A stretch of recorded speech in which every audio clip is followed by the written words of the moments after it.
The Galaxy 19 is a communications satellite that orbits over North America, beaming free-to-air programming to hundreds of thousands of households. It also happens to be the way detainees at Guantanamo Bay get their television. The satellite carries a wealth of religious programming, from Bible explorations to God's Learning Channel to Global Buddhist Network, not a lineup well tailored to the particular viewing interests of the Gitmo demographic.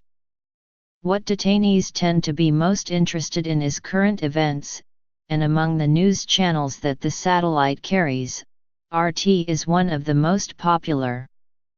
So for lawyers who want their Guantanamo clients to see that their interests are being represented, RT is probably the best option. For that reason, in 2014, a young defense lawyer named Alka Pradhan became a frequent guest on the channel. And because Pradhan is technically an employee of the Department of Defense, her appearances constitute one of countless idiosyncrasies of Gitmo, a contractor for the United States military using a Russian propaganda channel while working for Qaeda terror suspects. That was one way she wound up auditioning, unwittingly, for one of the most high-profile detainees still there, Amr al-Baluchi, the 39-year-old Pakistani man accused of running money for the September 11 attacks. In 2015, when Baluchi won approval to add a new lawyer to his team, he wanted the woman he'd seen on RT, defending his neighbors with so much vigor. He'd studied her media appearances so closely that he knew her tics, her tendency to put a hand up and partly block her mouth, and by the time they met in person, he felt as if he already knew her. Since then, Pradhan's sole job has been to defend the suspected Qaeda moneyman.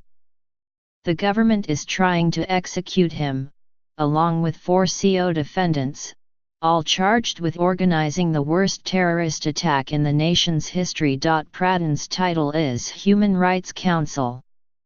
Aside from trying to win a trial that hasn't yet begun, her job is to remind the tribunals, and as much of the world as she can, that her client is human, that he has rights and that those rights have been brutally violated. She believes Americans don't like to think about the fact that their country tortured people and put them in blindfolds and flew them to an island nation with which it had no diplomatic relations. That these men were detained for 12 years, some of them 15, and even on their release were often dropped in countries that they had never been to and sometimes ones they hadn't heard of, Syrians in Uruguay, Tunisians in Slovakia, a Yemeni in Estonia, Uyghurs in El Salvador, Palau, and Bermuda. What's more, a law passed in 2011 prevents anyone ever detained at Guantanamo Bay from coming to America, even to the Supermax facility in Colorado that no one has ever escaped from, even if you're demonstrably innocent, as if the place itself taints you. The law also blocked trials in America for any Gitmo detainee, even those against whom the United States may have had viable terrorism cases. These are the actual masterminds, the hardened jihadists, not the ones swept up by indiscriminate bounty programs and a credulous intelligence apparatus, which was the case for an overwhelming majority of them. The law means America can't try September 11 terror suspects in America. Instead, a $12 million ultra-secure expeditionary legal complex was set up on an old airstrip on the base, and for the last 5 years, prosecutors and defense lawyers have been arguing about how to hold a trial there. No one can say for sure when, or even if, trials will begin.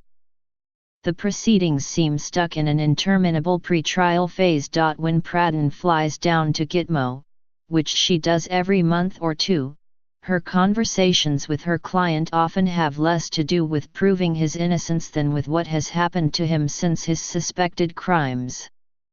One of the first things she learned about Baluchi, before they met, was that the CIA had tortured him, and she has come to believe that America has waterboarded away its ability to convict him. It's an international norm that countries don't execute people they have tortured. The Geneva Conventions go as far as to say such prisoners must be rehabilitated. If America executes Bellucci, Pradhan believes, it will cede whatever eroding toehold it has on a moral high ground. Beyond that, what concerns her is that her client is suffering, that he has real physical and psychological injuries from his torture that have yet to be addressed. The way she sees it, by denying him adequate treatment, the government has continued to torture him. So on a morning of brutal January weather, 2 days after Donald Trump's inauguration, Pradhan, who turned 36 this month, left her husband and young daughter at home in Washington and boarded a plane at Andrews Air Force Base to fly past tornadoes and put herself between her government and a man accused of helping arrange the murder of 2,973 people. On board were defense lawyers, prosecutors, the judge, family members of September 11 victims, interpreters, paralegals, and the press corps. Virtually everyone needed to carry out what is arguably the trial of the century is airlifted to the Caribbean every month or so, which is always inconvenient, but on this trip, it was also terrifying. 3 hours after a harrowing takeoff through heavy winds and horizontal rain, the plane dropped below cloud cover toward the southeastern tip of Cuba, where the sky was clear but the wind was full. 6-foot swells rolled in the bay. High gusts whipped the plane as it moved toward the runway, and it yawed too steeply. A wing swung toward the runway. In the cabin, arms moved in unison to armrests. Pradhan got nervous. The pilot overcorrected, sending the other wing downward. Outside, a young Navy man watching the approach turned away to cross himself as the banking jet overshot the tire stains left by previous landings, heading for the water. Pradhan was now acutely aware of the plane's size and the speed with which it was running out of runway. She saw a wing nearly scrape the ground, and she braced for impact. Finally, the wheels hit, torsos shifted, the smell of scorched rubber and the sound of screeching wheels arrived at the same time. The plane taxied and stopped, the forward door opened and an incongruously chipper man climbed aboard. "Welcome to sunny Guantanamo Bay." He was the officer in charge of military commissions south, but he sounded more like a cruise director. "Victim families first." Pradhan was an intern at the United Nations headquarters in 2003 when, 7,000 miles away, a team of Pakistani Rangers tracked down Ammar al-Bellucci in Karachi and apprehended him. Pradhan would later spend years trying to find out from the American government exactly what happened next.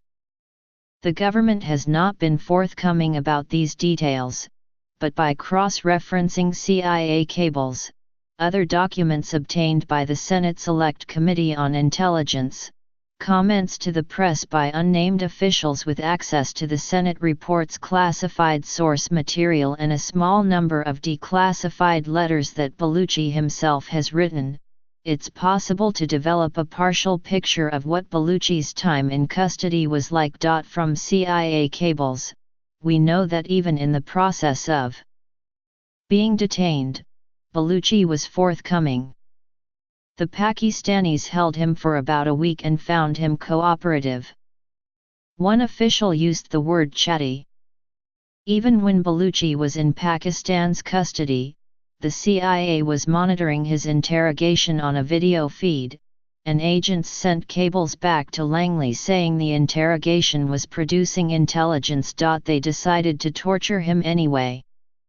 The CIA extracted Bellucci from Pakistan's custody and took him to the Salt Pit, a secret black site near Kabul, according to officials who spoke to the Washington Post in 2014.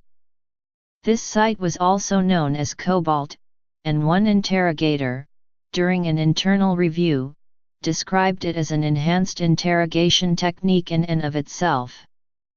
Another called it the closest thing he'd seen to a dungeon.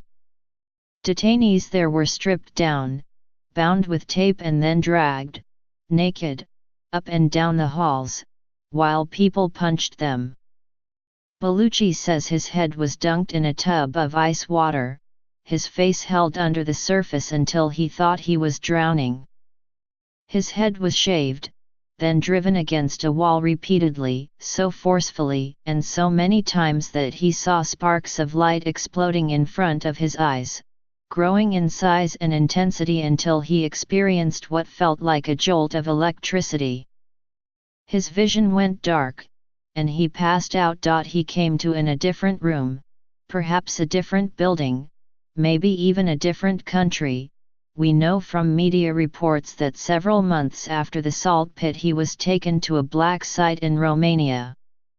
Impossibly loud heavy metal music played, intermixed with grating noises that felt to Bellucci as if they were digging into his ears and pounding his brain. He didn't know how long he'd been unconscious. He was naked. The room was cold and dark. He remembers that he was too weak to stand, but that his hands were suspended above his head in cuffs attached to the ceiling, so as his body slumped, his weight pulled his wrists into the metal, which bore into his skin. When he complained, his wrists were levered higher. He was dehydrated, and his head throbbed, and when captors came by, banging a rod against the steel door and shining lights in his face, he begged for water. Someone came with a cup, showed it to him and poured it out. This ritual was repeated. He was kept awake. When he fell asleep, he was punched. His legs throbbed and swelled from standing. Finally, Bellucci saw a doctor approach. The doctor measured the swelling and approved Bellucci for more abuse. In Bellucci's account, his hands were kept bound for months, so long that when he was finally transferred to yet another black site, his captors couldn't remove the handcuffs because the metal had rusted shut, and someone had to find bolt cutters. We either don't know or can't corroborate all of the techniques that were used on Bellucci, because so much of the program remains classified, withheld even from Pradhan and her CO counsel. The CIA declined to comment specifically on Bellucci's claims of torture. And though Bellucci has written extensively about what happened to him, only a small portion of what he thinks, writes, and says makes it through classification review. But we know that he was subjected to the C.I.A.'s rendition program for nearly 3 years, between his arrest in Pakistan and his arrival at Gitmo. It was a period during which he had no contact with his family but knew that they thought he was dead. In a sense, he was. He goes by Amr al-Bellucci because that name and alias he had used was the one the CIA called him during his torture. Bellucci feels his birth name, Ali Abdul Aziz Ali, is now foreign to him, that it belongs to a different person, someone who died in custody. We know that all of it, the movement, the music, the creative administration of pain, was part of the C.I.A.'s attempt to instill in him a sense of learned helplessness. We know that learned helplessness is a theory developed in the 1960s by psychologists who gave electrical shocks to dogs. And according to the Senate investigation, the program produced no new intelligence from Bellucci or anyone else subjected to it. While Bellucci was being escorted through the C.I.A.'s rendition program, Pradhan was collecting degrees from America's finest academic institutions. She was raised on stories about her great-grandfather, who taught himself law in a remote North Indian village and then spent his days defending highway bandits. Her grandfather worked for the United Nations, so she saw international relations as glamorous. She hybridized the two interests, a bachelor's degree in international relations and a master's in international law from Johns Hopkins, a law degree from Columbia and a Master of Laws with a focus on human rights from the London School of Economics. After 3 years at the law firm White & Case in New York, angling to get on every foreign assignment she could, she quit and began working for a series of non-profit groups, refocusing on what she figured to be the most grievous violation of international law that her country was actively carrying out: the detentions at Guantanamo Bay. In 2013, she began working for Reprieve, an organization that helped defend detainees there. One of her first clients was Ahmad Hassan, a genial young man with an easy sense of humor, held at Gitmo because of a translation error. He was born 115 miles from a Yemeni village with the unfortunate name of Al-Qaeda, and that's what he was thinking about when a U.S. serviceman asked whether he had any connection to Al-Qaeda. He said yes. Even after the mistake was made known, there was no easy way to process him out. He spent 13 years in detention. When Pradhan first met him, what struck her, more than anything else, was his hair. He had long, lupa braids sprouting from his head, which reminded her of the rapper Coolio. He explained that it was for video chats with his family. "I'm trying to grow a fro," he said, grinning, "because it makes my brothers and sisters laugh when they see me. It makes my mother laugh. My mother never laughs anymore." Then, within seconds, he was crying. He asked why this was happening and when it would end. He was all over the place. Pradhan found it heartbreaking. It was formative for her, meeting this man with the ridiculous story and the ridiculous hair, whose experience was a caricature, a symbol of a system at its absurd extreme. But at that point Pradhan had a sample size of 1. For her, Gitmo was Ahmad Hassan. She met 6 detainees and represented even more Guantanamo clients remotely, arguing with anger on behalf of hunger strikers being force-fed, trying to persuade foreign countries to take clients cleared for release and trying to educate the public, lest they forget about Gitmo. And when the team defending one of the suspected September 11 plotters, by then in his 12th year of United States custody, won approval to hire a new lawyer to focus on human rights, he wanted the woman who looked as if she could be his sister. He wanted Pradhan. She was the only woman on the team when she joined, and that helped. Baluchi thinks women are more empathetic. And it doesn't hurt that Pradhan and Baluchi have familiar backgrounds. His family is from Pakistan, though he wasn't born there. Hers is from India, though she wasn't born there. He likes to speak Urdu, she likes to speak Hindi. They are essentially the same language, written differently. They were both international, even as children, she born in Canada, living in America, spending summers with a grandfather in Geneva. He lived in Pakistan, Iran, Dubai, and Kuwait and learned a half-dozen languages before he turned 20. He's westernized but rooted in the East. He's wise, quick-witted, and surprisingly funny, and these happen to be precisely the qualities she values most in friends. So they treat each other like friends. When she's not with him at Gitmo, she sends him 3 letters a week. Lt. Col. Sterling Thomas, another member of Baluchi's defense team, sees a different reason the detainee has bonded so strongly with Pradhan. "One of the things that strikes me most closely, as one of the few African American officers in the JAG Corps and in the military commissions, he says, is Amar's understanding of the differences and uniqueness of people of color.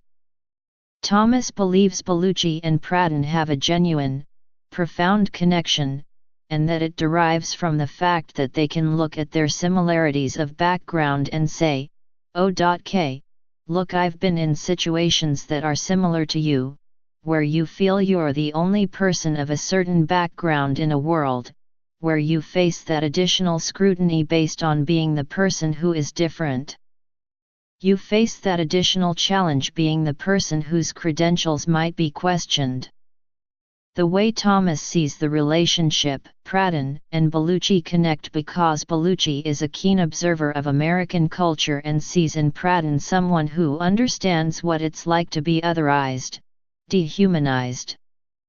Because Pradhan wears a head covering in court, you would be forgiven for assuming she's Muslim. Her family is, in fact, Hindu. Once, during a hearing I watched at Fort Meade via an encrypted satellite feed, I saw her get up, begin speaking and then stop mid-sentence to address something that nagged at her. She told the court that everyone had been mispronouncing the name of a city in Pakistan, and because it felt to her like a way of dehumanizing her client, she commenced a history lesson about how the city got its name. It was a striking moment. It felt like the world's most bold cultural sensitivity training, a brown woman in Muslim dress instructing a largely white, largely male, and largely U.S. government-employed courtroom about how to better respect the September 11 defendants. Pradhan stands out because she feels even more strongly, and is willing to make even greater leaps, than even most critics of Gitmo. Where many see a country wobbling between its ideals and its security, she sees a system that is deliberately and aggressively racist. This is a legal venue that was designed for non-citizen Muslim males, right? She often ends sentences like this as questions, as if she's addressing an invisible envoy of the United States government who's always standing by and who is so stunted Pradhan needs to stop and make sure he's following along. If we had white guys from, France being held, I remain convinced they would not have been tortured. I don't think, she says. I don't think they would have founded an entirely different legal system for them. I don't care what you think they did. The volume and release with which Pradhan speaks compensate for the fact that her client's words, his very thoughts, are classified. Everything that comes out of his mouth, Pradhan says, and everything that he writes on a piece of paper, is presumptively classified. It doesn't matter if he writes down the lyrics to a song by Miley Cyrus. It's classified. And I have to put it through classification review before I can share his exact words with anyone. Pradhan feels she is speaking for a man with no voice, so she does so with little reservation. If she makes the prosecution uncomfortable, good. If she makes the victim's family members who are watching uncomfortable, which she knows she sometimes does, that's a shame, and she wishes she didn't. Then again, her duty is not to the victims of September 11, but to one of the suspected perpetrators. The day after the flight, Pradhan got in the van she had been assigned for the trip, to run some errands. The van was new, which was nice, but huge, which was strange, because the only other person who would occupy any of the 15 passenger seats was me. Driving around the base, dodging iguanas, and passing tent cities with all the empty bench seats behind her, Pradhan looked like the world's loneliest camp counselor. She made a detour to take me up to Camp X-Ray, which housed the first group of detainees in 2002. Even though it was only used for a few months, it's Camp X-Ray that most people think of when they think of Gitmo, kneeling men in orange suits, outdoors, fenced in like zoo animals.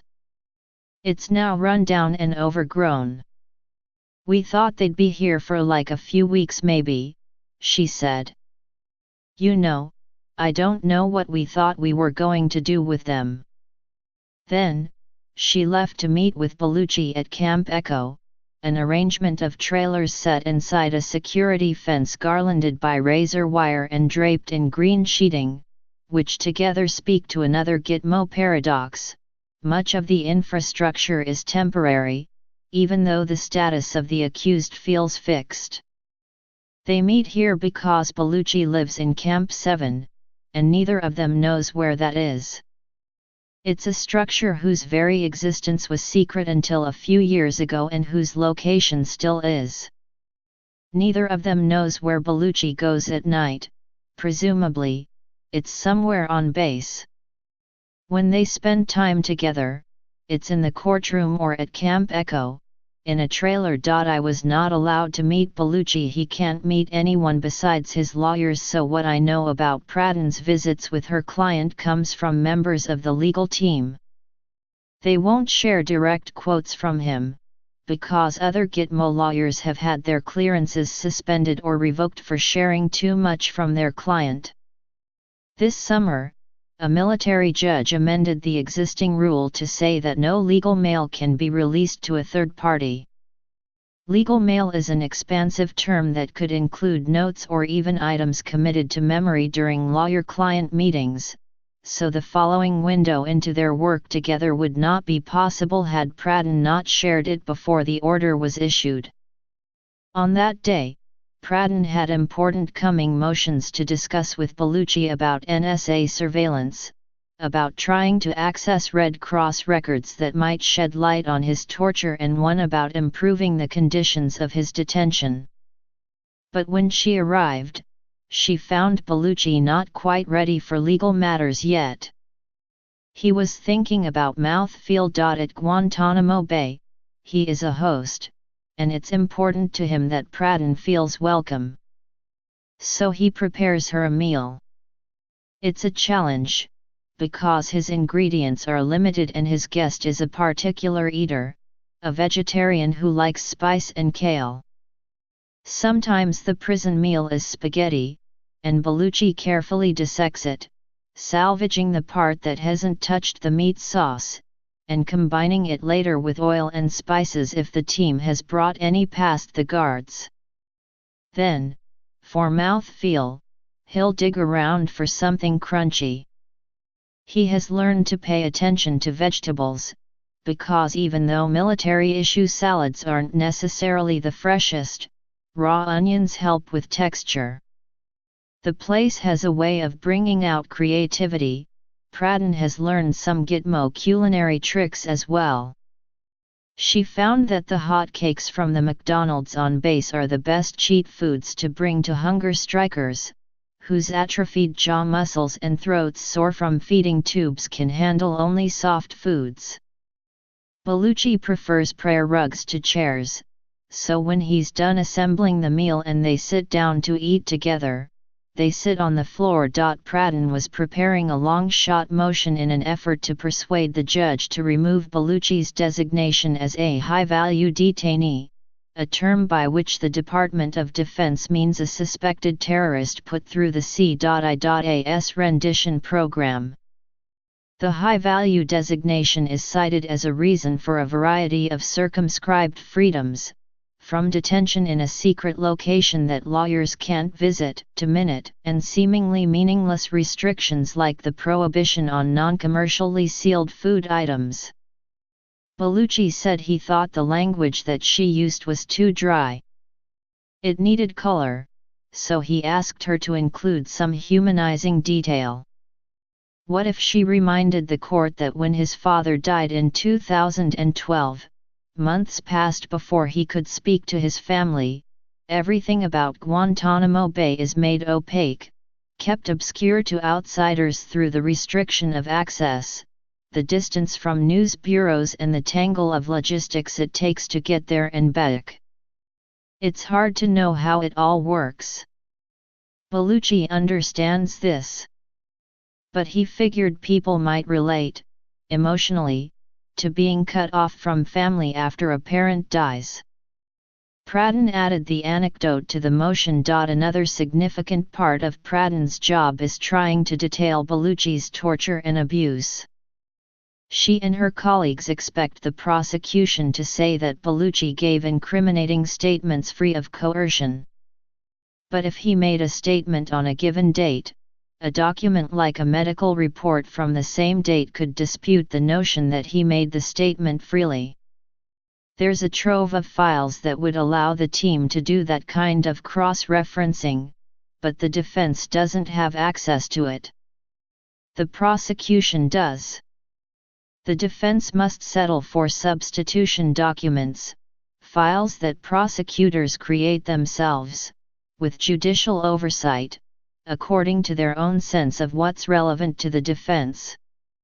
Pradhan is certain she doesn't know everything that happened to Baluchi, which is frustrating both for planning his defense and for trying to get him treatment. This predicament also sets the defense up for occasional surprises, like when a member of the team went to see the 2012 movie Zero Dark 30, about the hunt for Osama bin Laden, and realized that one of the main characters was very obviously Baluchi.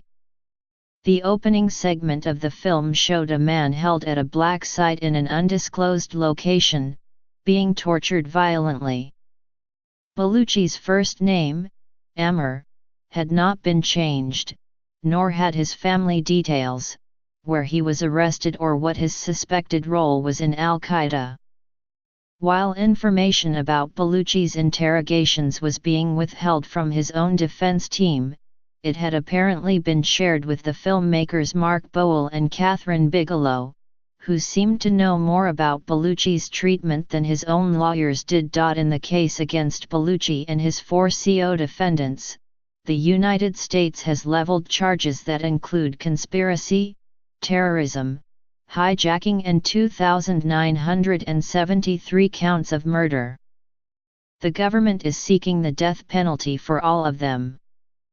But more than 16 years have elapsed since the attacks, and the actual trial is probably still a long way off. There are years of pre-trial motions to be argued, because, though this may be the most significant trial of our lifetimes, it is also a legal experiment. And it's a legal experiment with a few false starts already. President George W. Bush thought the naval base at Guantanamo would be the best location for holding people and trying them without lawyers, but the Supreme Court said he couldn't do that. So he asked Congress to commission military-style tribunals. It passed the Military Commissions Act of 2006, allowing for hearings to happen at Gitmo, which they did until Obama came into office vowing to close the base and try defendants in federal court. Preparations got underway. Then that plan faltered, too, this time succumbing to public outcry about suspected terrorists on United States soil and an ongoing concern that federal courts were incapable of trying suspected terrorists. Forced to relent, Obama reverted to Bush's fix: military tribunals at Guantanamo. President Trump has promised to keep the facility open. But the system still has to be built before it can be used, and seemingly fundamental issues are only now being addressed. For instance, military commissions are supposed to try war crimes. Are we at war with Al-Qaeda, and, if so, was that war already underway at the time of the September 11 attacks? Only in the spring of 2016, after 4.5 years of pre-trial hearings, did the military commissions hear arguments about whether military commissions were even the right venue. For many experts, it's hard to imagine how the prosecution could ever secure a conviction, then a death sentence, then have it all hold up on appeal, given the taint of torture and everything else. Karen Greenberg, who is the founder and director of Fordham University Law School's Center on National Security and who has published books about Guantanamo and the terror courts, says the commissions are essentially doomed. It's hard to find an element of the 9/11's commissions that's not challenged by logistics, she says. Whether it's logistics of movement and transportation or logistics of the legal process, every single point seems to be impeded in the military commissions. And she doesn't see what's happening now as a genuine inquiry into guilt but more as a kind of dramatization. What's really happening here, she says, is just perpetual detention with the patina of a court process. One of the most likely scenarios is that the defendants just die at Guantanamo, never having been sentenced. To convict Bellucci in particular, and to secure a death sentence against him, the prosecution has to prove not just that Bellucci was involved in the September 11 plot but that he knew he was involved.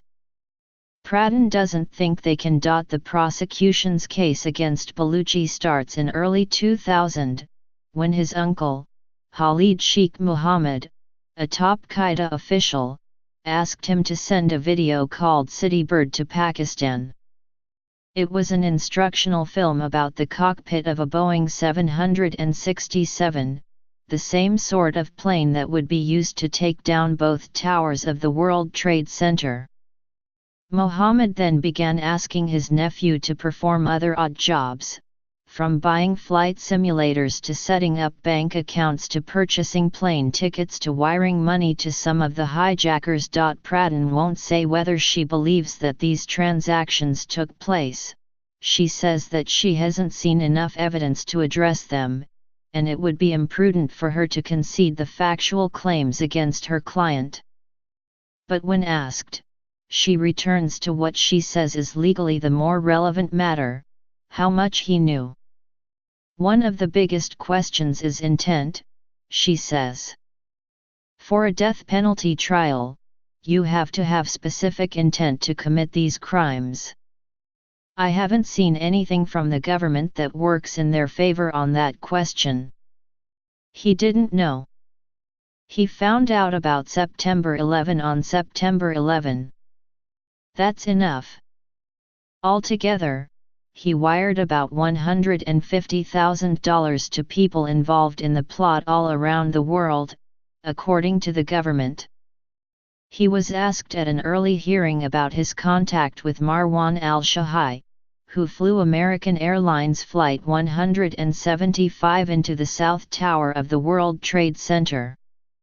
Did you wire transfer over $100,000 in separate transactions to al-Shahai? Do you admit to that? Yes, he answered. What was the purpose of that money? I don't know. At the time, Bellucci says, it was just friend of a friend asking for a favor. Gifted at languages, Bellucci was also tech-obsessed and a problem solver, so in addition to his job at a Dubai electronics company, he had a side business helping friends with logistics. Sending money for people wasn't out of the ordinary, particularly when an elder in your own family asked you to do it, even if that elder was Khalid Sheikh Mohammed. As for whether Bellucci wondered about the sheer amount of money he was moving, his response was, why should he have?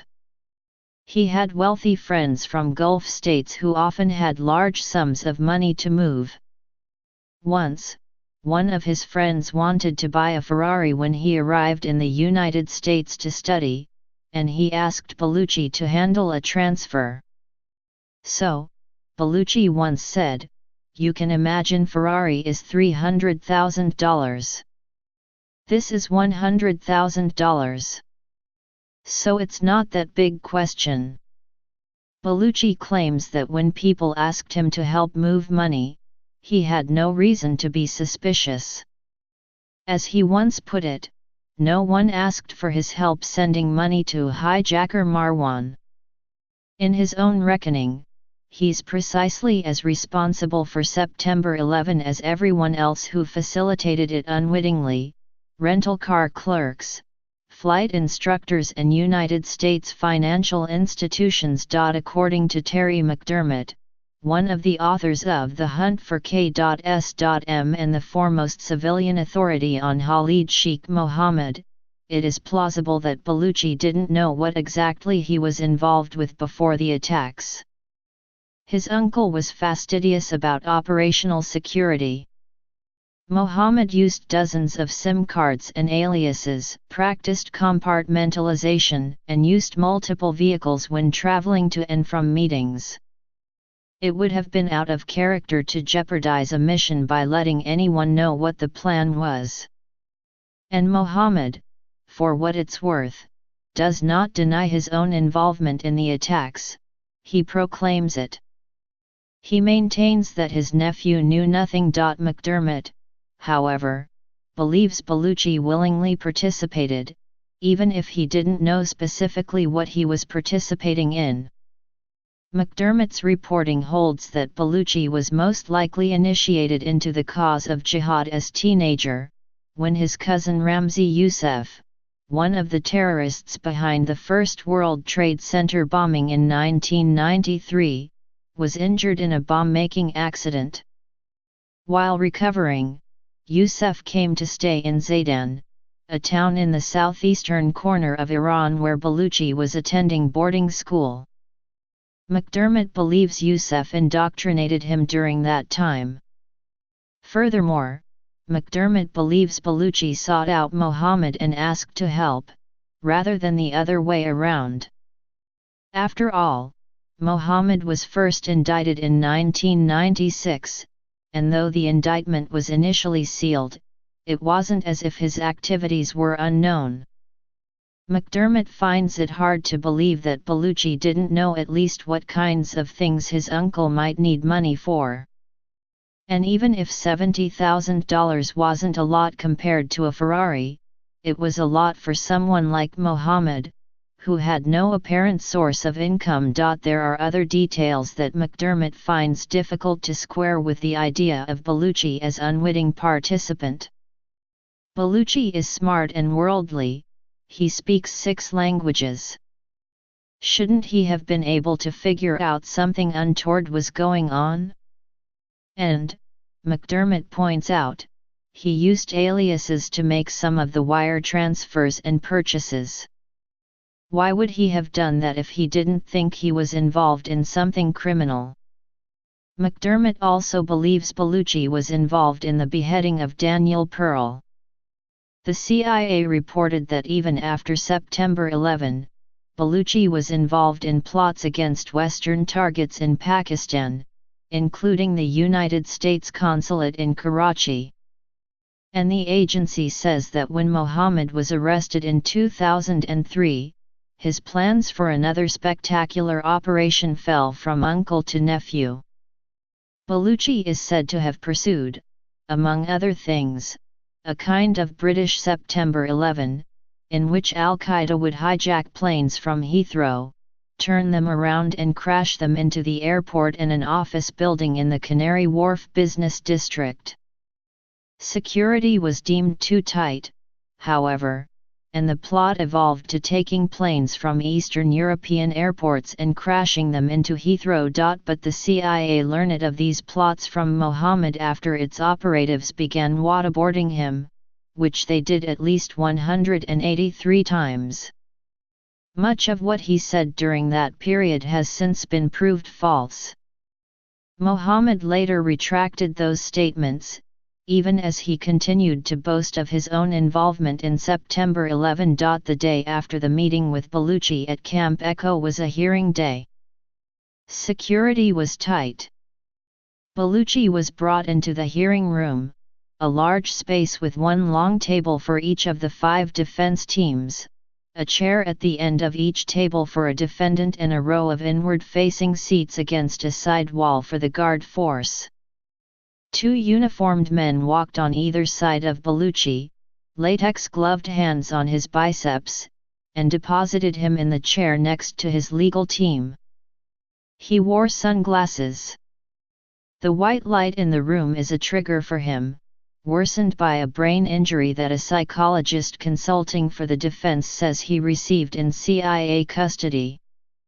Pradhan says that although Baluchi didn't see natural sunlight for 3 years when he was in the secret prisons, the CIA used bright artificial light together with beatings, dousing, extreme cold, nudity and extreme noise so that for him all these things are connected. Baluchi sat down and slipped off the basketball sneakers he was wearing. He would follow the proceedings in socks. There weren't enough chairs at Baluchi's table, so Pradhan knelt beside him as they waited for the judge. Even if Pradhan and Baluchi had been speaking above a whisper, the few people, including me, watching from the gallery and those watching via satellite feed probably wouldn't have been able to hear what they were saying. All that observers, generally press, family members, and non-government organization workers can hear is the sound loud enough to be picked up by microphones and piped out on a 45-second delay. It's an arrangement set up as a fail-safe, in case someone in the room says something classified. The judge would then have the better part of a minute to cut the feed before observers hear something they're not supposed to. At least, that's how everyone thought it worked, until the proceedings took one of their strangest turns a few years ago. One of Muhammad's defense lawyers was explaining why evidence from the CIA black sites had to be preserved, when, according to press reports, a red light in the courtroom lit up, and the feed died.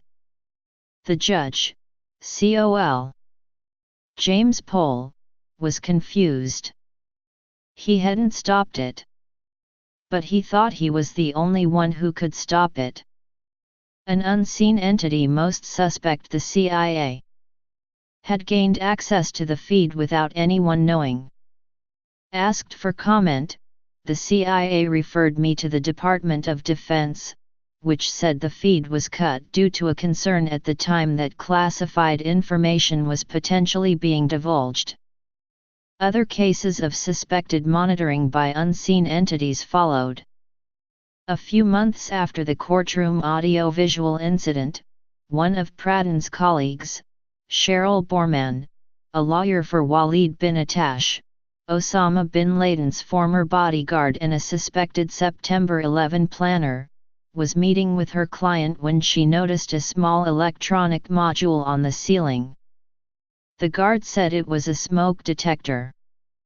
Borman was curious, so she did an online search for the brand name she'd seen on the side of the unit, and it turned out to be an audio surveillance device. Somebody was listening in on privileged attorney-client meetings. Or at least, someone had the ability to. But in yet another pre-trial hearing, the chief of the guard force testified under oath that he thought it was a smoke detector. Which meant whoever installed the listening device did so without even the guards knowing. Army officers argued at the time, and a Department of Defense spokesman later told me, that the devices were holdovers from the room's previous use, and furthermore that the capability to monitor rooms does not establish the fact of abuse or misuse of that capability. The defense claims even more peculiar things have happened. There was the F.B.I.S. trying to turn a security contractor working for the defense into an informant. And there was one of Baluchi's CO defendants claiming to have recognized his appointed interpreter as a man present during his torture at one of the CIA black sites. Pradhan now operates under the assumption that the FBI and the CIA are spying on the defense. She doesn't think they do it to gather more intelligence, but instead to give the prosecution a leg up and to control the dissemination of information about torture. She doesn't have any evidence, it's just the only explanation she finds plausible. You don't try and try and try and try again to interfere with the attorney-client relationship unless you're going to get something out of it, she says. Our theory of the case has always been that the prosecution is working closely with the FBI and the CIA. The FBI declined to comment, and the CIA referred me to the prosecution. When asked, the prosecution acknowledged that it works closely with intelligence and law enforcement, but vehemently denied that its cooperation involves spying on the defense. Pradhan believes it anyway. When the hearing finally began and Brig. Gen. Mark Martins, the lead prosecutor, got up to speak, Pradhan's body language changed. She looked coiled and alert. "Good morning, Your Honor," he said. Present in the back of the courtroom, James Fitzgerald and Brianna Hearn of the Federal Bureau of Investigation. Pradhan didn't know why the FBI sat there, but she says they're always there. The judge asked each legal team which of their members were present and then recounted recent developments. "The issue before me right now is whether or not we can continue with the case for these sessions scheduled for the next 8 days in the absence of Ms. Borman," Judge Pohl said. Borman, the same lawyer whose inquiry about the smoke detector spurred hearings about attorney-client privilege, had fallen and broken her wrist just before the trip. She had to have emergency surgery and couldn't come to Gitmo for the hearings. Because she's the one learned counsel, for Binatash, meaning the one lawyer experienced in capital murder cases, Binatash now lacked proper representation. To Pradhan, it wasn't even a question, you can't have hearings unless the defendants are properly represented. Especially in death penalty cases and especially because the court would be hearing actual testimony that day. A family member of September 11 victims, a man named Lee Hansen, was scheduled to give his deposition. He was 84 at the time, and the worry was that he might not be around to testify when the real trial begins, so he was afforded the opportunity in the name of preserving evidence. But the way Pradhan saw it, the court would be hearing testimony against an unrepresented defendant. She found the idea absurd. She found it absurd that they were even considering it. Pohl explained why they had to come down to Gitmo at all, rather than calling it off before everyone got on the plane. The only way to fairly litigate that issue would be to have a hearing, as we're going to do right now, and hear from both sides and then go from there. This, too, Pradhan found absurd. Pohl was asking for a hearing about how to proceed with pretrial hearings, which, in turn, were about how to proceed with a trial. In other words, he was asking to litigate how to litigate about how to litigate. One of Borman's colleagues, Edwin Perry, got up to explain why they ought not proceed without his boss, who was genuinely injured and could not be there. He argued that it would be, among other things, a violation of their client's Sixth Amendment right to counsel if they were to proceed. The judge replied, to stifled laughter, "You're telling me you can't prepare these legal motions without her being present? You may be selling yourself short there, Mr. Perry. I'm just saying." Pradhan didn't laugh. After a few hours of arguments, the judge made his decision: the deposition would go forward. The first testimony in the September 11 trial would be given while one of the accused lacked a capital qualified lawyer. Pradhan was stunned. From the outside looking in, it's not obvious why Pradhan even bothers. The amount of time and work it's going to take before a jury will decide on guilt or innocence, let alone a sentence, if any of that even ever happens, is oppressive. "So damn far away," she said, when I asked when she thought the actual trial might start. And when I asked if she was confident it would happen at all, she said, "I honestly have no idea."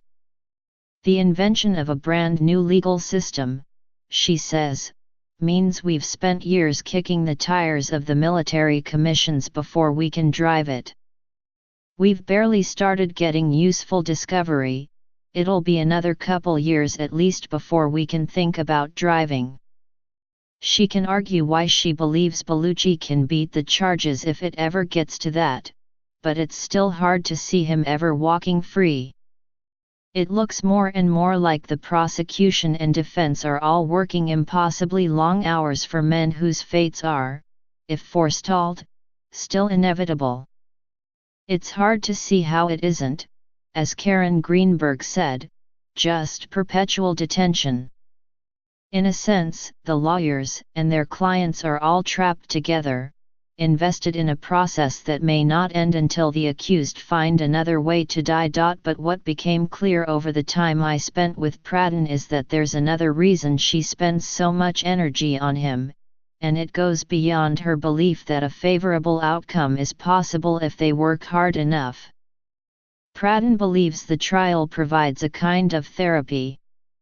Not the kind of therapy a trial is ostensibly supposed to bring, the closure, the healing for victims, but instead healing for the accused. Early on in our conversations, Pradhan began to articulate an idea I found surprising. At this point, she said, Amar has been in custody for 13 years. He has very real struggles stemming from his torture. She has watched him participate in the case, and she has begun to see his work as an antidote for the learned helplessness taught to him by the CIA. It was a way to move toward something, to quiet the part of his mind where the heavy metal music hasn't stopped, the part that nudges him awake every 45 minutes, every night to prepare for more beatings. Working with Pradhan on his trial for mass murder is what she thinks keeps him going. It's why when she sits on the floor of the trailer at Camp Echo to prepare for a hearing, no matter how much the team has to get through, no matter how important tomorrow's motions are, it's the suspected terrorist who sets the agenda. And it's why when she kneels beside him in the courtroom, even though she thinks her job and maybe her career, and maybe her purpose in life is to be a loud and unreserved voice for the voiceless, she tries, in those moments, to listen as much as she speaks. But when she does, she finds that there's always so much he wants to know about her before he's ready to talk about his defense. When they meet at Camp Echo, Bellucci, without fail, asks about her family. Mostly, he wants to know about her daughter. Pradhan once took her there, to Gitmo, to see where Mama works. And though they couldn't see Bellucci together, they went shopping for him together. That started a tradition. Pradhan brings him berries from the Navy Exchange, saying she's delivering them on orders from the 5-year-old. Now whenever Pradhan walks in, Bellucci wants to know how the girl is doing, how her French is coming along. And it's only afterward, after Pradhan tells Bellucci the latest about this friend he'll never meet, sitting on a floor cluttered with McDonald's cups and foam clamshells, that they finally get down to the endless task of keeping him alive.